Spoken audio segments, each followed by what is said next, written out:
काषाय वस्त्रं करदण्डधारिणं कमण्डलूपद्मकरेण शङ्खं चक्रं गदाभूषितभूषणाढ्यं श्रीपादराजं शरणं प्रपद्ये। नमो जन्मभूमी जिथे जन्म झाला, नमो आर्यभूमी जिथे वाढीला, नमो कर्मभूमी जिथे गुप्त झाला। नमस्कार माझा सद्गुरु दत्तात्रेयाला। अवधूत चिंतन श्री गुरुदेव दत्त। साधकांनो, काल आपण बघितलं त्या माहूरच्या पतिव्रता स्त्रीनी सद्गुरु नृसिंह सरस्वतींना आम्हाला काय गती आहे, आम्ही पुढे कसं वागावं, काय करावं, तुम्ही एखादा मंत्र द्या ना। त्यावेळेस ते म्हणतात स्त्रियांना मंत्र देऊ नये, गुरुभक्ती पतिभक्ती हाच मंत्र आहे। कारण मंत्र षटकर्णी होता कामा नये। आणि म्हणून शुक्राचार्यांची कथा ते सांगायला सुरुवात करतात। शुक्राचार्यांकडे संजीवनी मंत्र असतो आणि देव दानव युद्धामध्ये दैन्य दानव जर धारातीर्थी पडले तर शुक्र आपल्या मंत्रांनी त्यांना उठवायचे। मग हे इंद्राने शिवाला सांगितलं, शिवानी नंदी मार्फत शुक्राचार्यांना धरून आणलं, शुक्राचार्यांचं प्राशन केलं। पण कित्येक दिवस शुक्राचार्यांचा उदरात राहून नंतर मूत्राशया वाटे शुक्र बाहेर पडले, पण शिवाच्या उदरात होते म्हणून ते भार्गव म्हणून प्रसिद्ध झाले। पण संजीवनी मंत्र तोच राहिला। म्हणून त्यांनी देवगुरु बृहस्पती इंद्राणी आता देवगुरु बृहस्पतींना विचारलं। तर देवगुरु बृहस्पती म्हणतात, तुम्ही म्हणताय ते सगळं बरोबर आहे, पण याला एकच उपाय आहे। याला उपाय असा आहे की शुक्राचार्यांचा मंत्र निष्प्रभ करा, म्हणजे त्याचा काहीही उपयोग होणार नाही। तो मंत्र निष्प्रभ करण्याकरता तो षटकर्णी करा, म्हणजे तो मंत्र निष्प्रभ होईल। आणि मग निष्प्रभ मंत्राने दैन्य सेना दानव सेना दैत्य सेना उठू शकणार नाही। एखादा पाठवावा शुक्रापाशी, एखाद्याला कपट रूप धारण करून शुक्राकडे पाठवा। काय म्हणून? त्याचा विद्यार्थी, त्याचा शिष्य बनवून पाठवा। त्यांनी काय होईल? त्यांनी तो मंत्र शिकेल भरवसी, तो मंत्र शिकेल। विद्यार्थी रूप धारण करून शुक्राचार्यांचं शिष्यत्व पत्करून त्यांच्याकडून तो मंत्र शिकेल, अन्यथा तो मंत्र तो निष्प्रभ करून येईल। दोन्हीपैकी एक तो करू शकतो। म्हणून असा एखादा रूप बदलून शुक्राचार्यांकडे पाठवावा। बर कोणाला पाठवायचं प्रश्न आहे। तेव्हा गुरु बृहस्पती म्हणतात, आपला पुत्र कचासे, अहो याला त्याला नका, माझाच मुलगा कचा आहे, माझा मुलगा आहे, त्याचं नाव कचा आहे, या कचालाच पाठवा। बघा याच्यामध्ये जर समजा दानव सैन्याने ओळखलं किंवा शुक्राचार्यांनी ओळखलं तर प्राण जाण्याची पण शक्यता आहे। पण तरी बृहस्पती गुरु आहेत, देवतांचे गुरु आहेत। ते म्हणतात ठीक आहे, माझा मुलगा कच आहे, त्यालाच पाठवा। त्याला आपण त्या शुक्राचार्यांकडे विद्या अभ्यास करायला पाठवू, तो मंत्र शिकून येईल। तो जरी शिकून आला तरी आपल्याला फायदा आहे. जसं शुक्राचार्य दैत्यांना उठवतात तसं आपण देवांना उठवू शकू. माझ्या मुलाला पाठवा. आपला पुत्र कशा असे त्या ते पाठवू विद्या अभ्यासे, मंत्र शिकेल असे आहे कैसी. संजीवनी अवधारा, संजीवनी मंत्र काय आहे, कसा आहे, हे सगळं तो माझा मुलगा कच शिकून येईल. मग कचाला बोलवलं. कच दिसाला रूपवान होता, सुंदर होता, गुरुपुत्र होता. कचा ते आणून बुद्धियुक्ती, त्याला अतिशय बृहस्पती समजावून सांगतायत की बाबा तुला काय करायचंय, तू चाललाय जाणार आहेस, पण तुला काय करायचंय हे लक्षात ठेव. कचा ते आणून बुद्धियुक्ती, अतिशय विचार विनिमय करून बृहस्पती सांगतायत तुवा जावे शुक्रापाशी. तू शुक्राचार्यांजवळ जा. शुक्राचार्य म्हणजे आता भार्गव, त्यांच्यापाशी जा. काय म्हणून? तर एक शिष्य बनून जा, विद्यार्थी म्हणून जा. तू देवतांचा आहेस असं सांगू नकोस. तू त्यांच्याकडे विद्या शिकायला विद्यार्थी म्हणून जातोय, ज्ञान संपादन करण्याकरता शिष्य म्हणून जातोय, असा तू त्यांच्याकडे जा. तिथे आमची निंदा कर. देवगुरु बृहस्पती सांगतायत आपल्या मुलाला, अरे तिथे माझी निंदा कर चालेल, देवतांची निंदा कर चालेल, शुक्राचार्यांचा विश्वास संपादन कर, त्यांची मनापासून सेवा कर, कारण तू त्यांना गुरुस्थानी मानणार आहेस, त्यांचा शिष्य म्हणून जाणार आहेस. तुला मंत्र शिकायचा आहे संजीवनी, हे लक्षात ठेव. आमची निंदा कर तिथे, शिष्यत्व पत्करून जा, त्यांचं शिष्यत्व पत्कर. तू देवतांचा बृहस्पतीचा मुलगा हे सांगू नकोस. माझी निंदा कर, इंद्राची निंदा कर, देवतांची निंदा कर. आणि अतिशय एकाग्र मनाने गुरूंची सेवा कर. एक लक्षात ठेवा, शुक्राचार्य दैत्य सेनेकडचे असले तरी ते गुरु आहेत. त्यामुळे गुरु सेवा कर, मनोभावे सेवा कर. आणि कशा प्रकारे त्यांच्याकडनं संजीवनी मंत्र शिकता येईल याचा विचार कर. आणि मंत्र शिके पुत्र राया. हे बाळा, बाप आहे, बृहस्पती पिता आहे कचाचे. अतिशय विचित्र अवस्थेमध्ये पाठवतायत. काय घडणार आहे काही कल्पना नाहीये. पण त्याला म्हणतात जा तू, आमची निंदा कर, आम्हाला वाटेल ते बोल, पण एकाग्रतेने एकनिष्ठतेने त्या सद्गुरूंची शुक्राचार्यांची सेवा कर. आणि त्यांच्याकडनं मात्र तो मंत्र शिकून घे. कचाला सगळं समजावून सांगितलं. कच ही गुरुपुत्र आहे, तोही ज्ञानवंत आहे. त्यांनी सगळं ऐकलं, त्याला निश्चित काय करायचं हे कळलं. इंद्रादी देवांचा आशीर्वाद घेतला, त्यांचा निरोप घेतला, आपल्या वडिलांचा निरोप घेतला, आपल्या वडिलांचा आशीर्वाद घेतला, बृहस्पतींना नमस्कार केला आणि शुक्रांकडे गेलाय. काय तर विद्यार्थी म्हणून, शिष्य म्हणून गेलाय.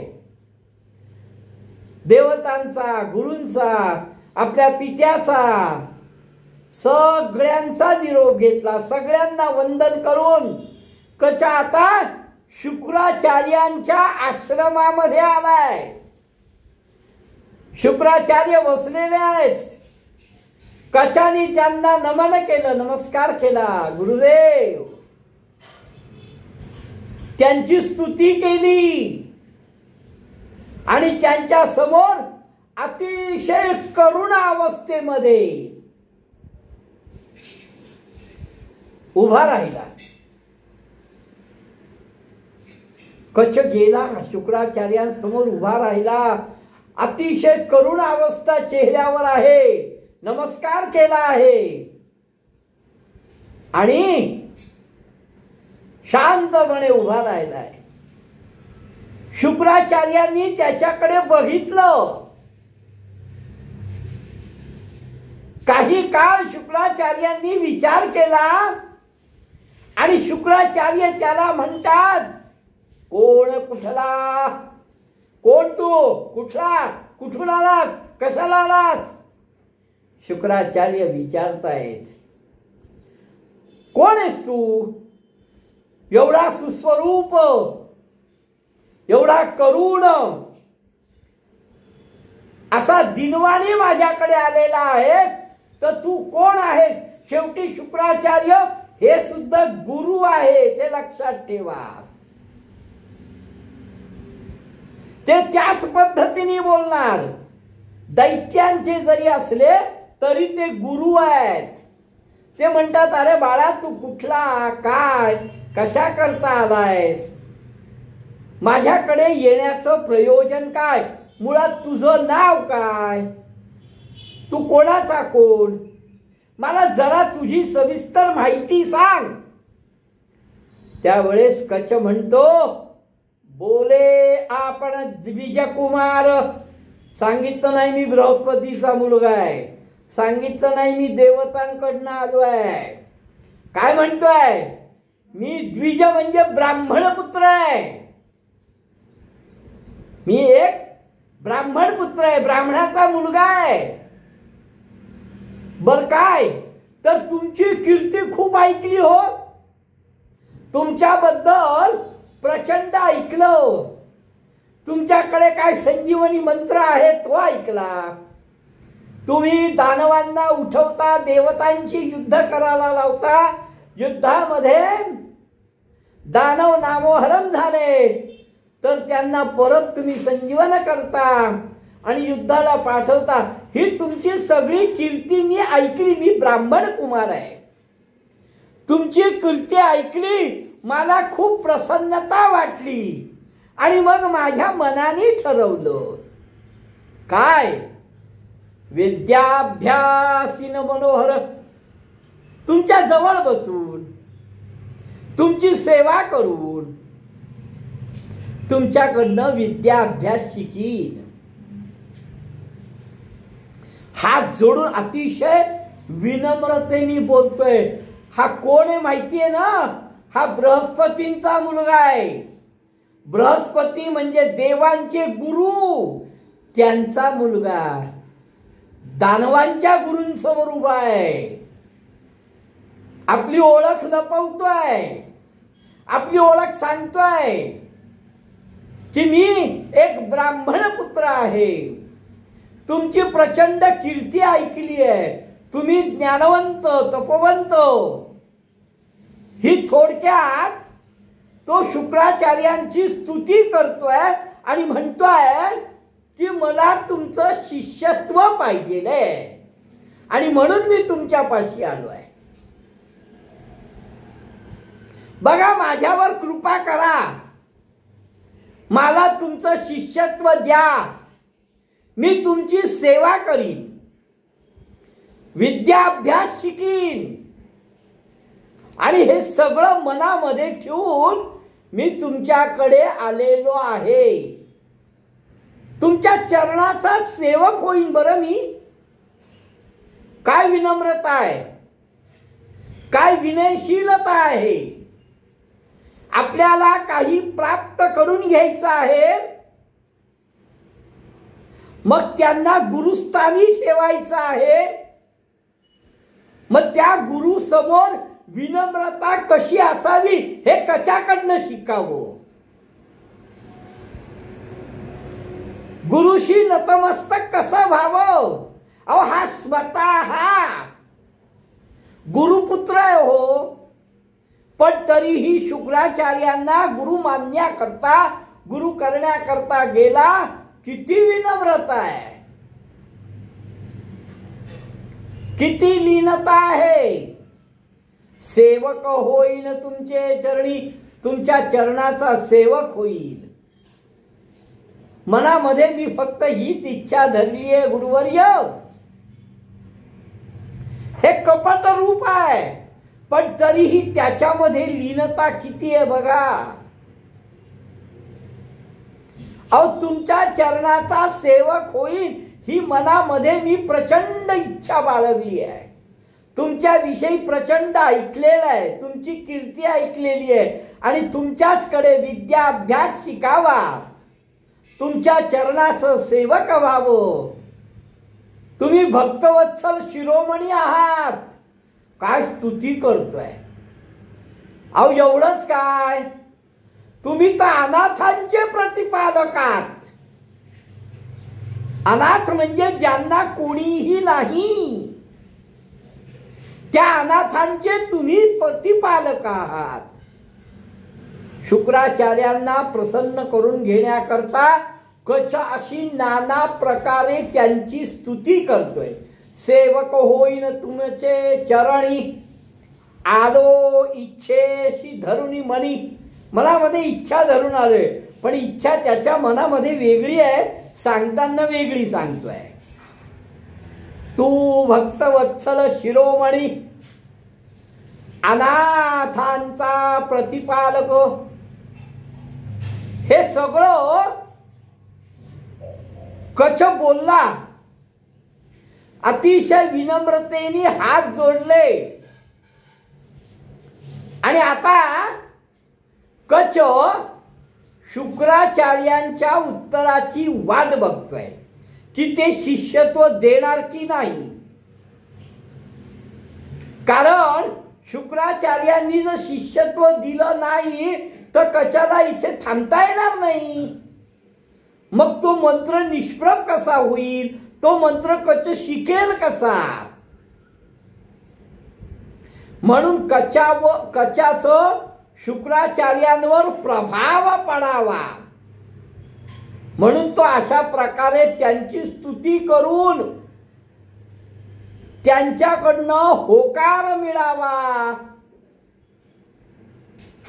ही अभिलाषा धरून कच उभा आहे.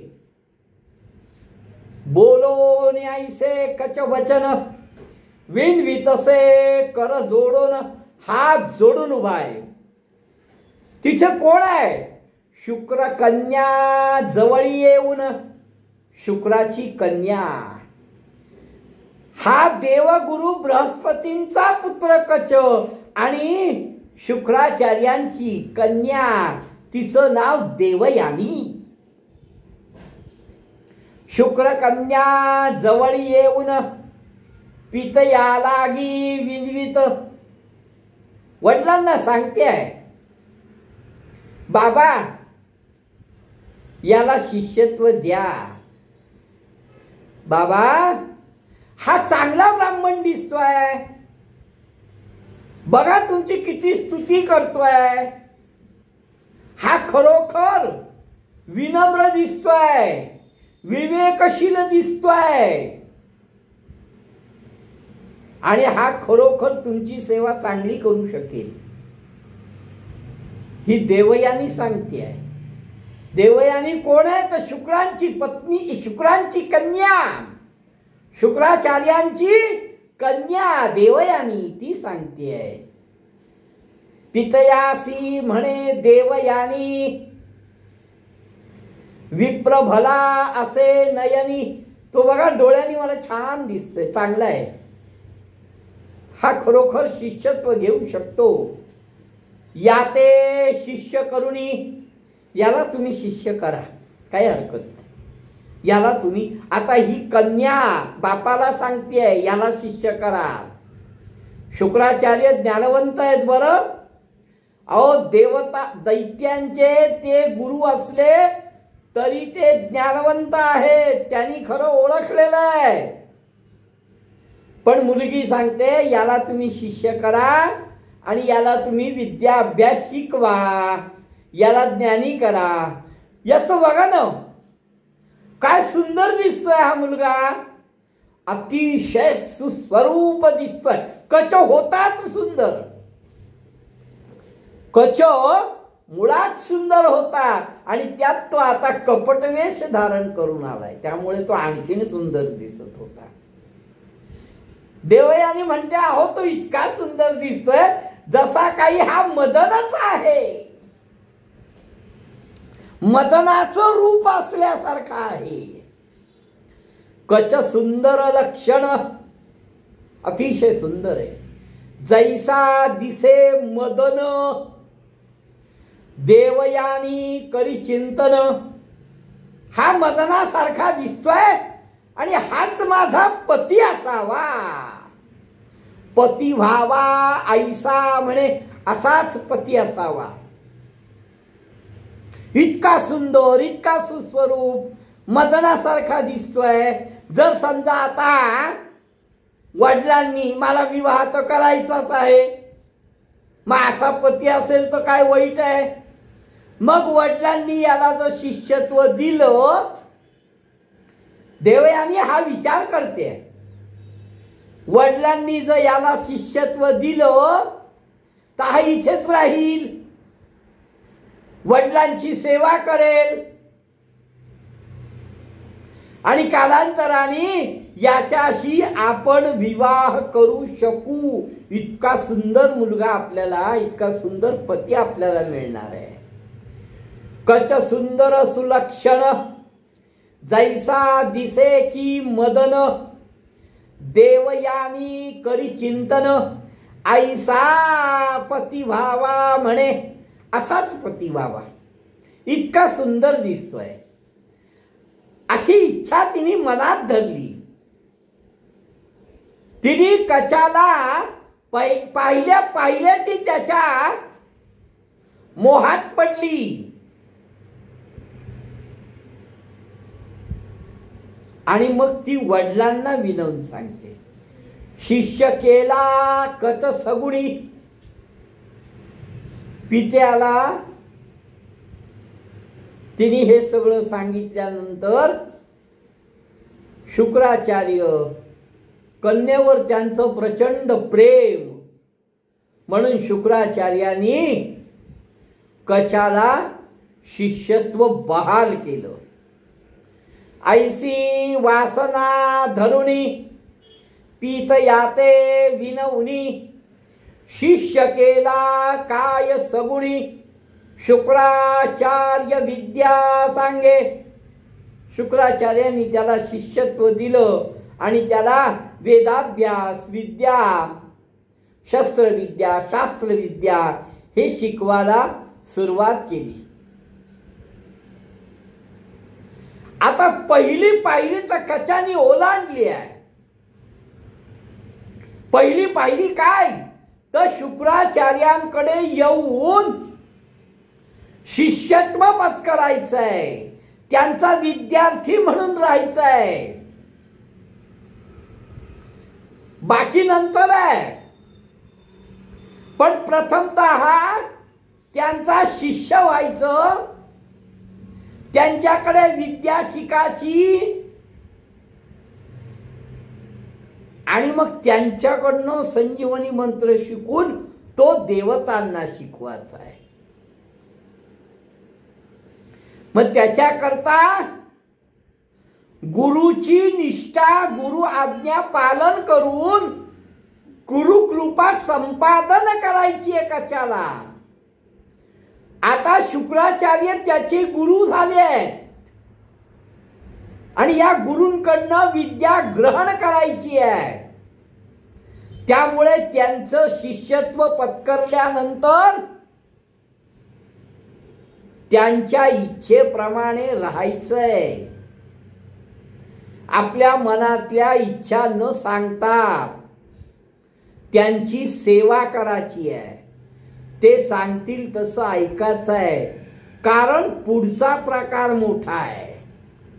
शिको ऐसा विद्याभ्यास करीत, असा तो विद्याभ्यास करत होता आणि दैत्य कुळामध्ये राहत होता. पण ते त्याचे जे गुरुबंधू होते, बाकीचे दैत्य, त्यांनी ह्याचं वागणं बघितलं, याला बघितलं, त्यांनाही शंका निर्माण झाली. ऐसा विद्याभ्यास करीत दैत्य कुळ म्हणती निश्चित. त्या दैत्य कुळातले बाकीचे जे शिष्य आहेत ते म्हणतात, हा देवगणांवरून आलेला आहे, हा देवतांकडून आलेला आहे, हा कपट वेश धारण करून आलेला आहे, पण आमच्या गुरूंना कोण समजवेल. दैत्य कुळी म्हणती निश्चित, देवगुणी आले सत्य. देवगणांवरनं हा आलेला आहे, हा देवतांपैकीच कुणीतरी आहे, देवगणांपैकीच कुणीतरी आहे, हा कपट वेश धारण करून आलेला आहे. हे बाकीच्या शुक्राचार्यांच्या शिष्यांनी ओळखलं होतं, पण आमच्या गुरूंना कोण सांगेल. कारण आता हा इथे आलाय, हा इथे शिकणार आहे. बर शिकून काय करणार, तर हा परत देवता कुळात जाणार आणि तिथल्या लोकांना शिकवणार. शिकोनिया विद्येसी, हा इथे विद्या शिकेल, शस्त्रविद्या शिकेल, अस्त्रविद्या शिकेल, मंत्रविद्या शिकेल आणि मग ती शिकून